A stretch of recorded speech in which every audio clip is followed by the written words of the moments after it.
लेकिन ये साला कर क्या रहा है? মনা তুমি এই এটা কি রে মানে তেল আর শ্যাম্পু অনলাইনে অর্ডার করেছিলাম চলে এসেছে কত দাম নিল মা তুমি রাগ করবে না মা চেঁচাবে না মা 1200 টাকা দাম নিয়েছে সর্বনাশ 1200 টাকা তেল আর শ্যাম্পু আর তুই বলছিস আমি চেঁচাবো না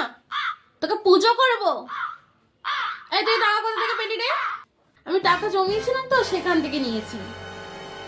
সত্যি করে বল মানু তুই আমার আলমারি থেকে টাকা চুরি করিসনি তো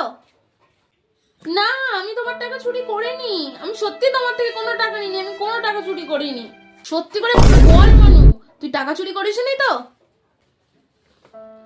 তুমি বিশ্বাস করছো না কেন আমি আলমারি থেকে টাকা নিইনি আমি আলমারিতে 2000 টাকা রেখেছিলাম ওই জন্যই আমি টাকাটা সকাল থেকে পাচ্ছি না তার মানে তুই চুরি করেছিস সত্যি মা আমি আলমারি থেকে টাকা নিইনি তুমি বিশ্বাস করো আমি আলমারি থেকে 1 টাকাও নিইনি আমি তো রান্না করে চাই কৌটো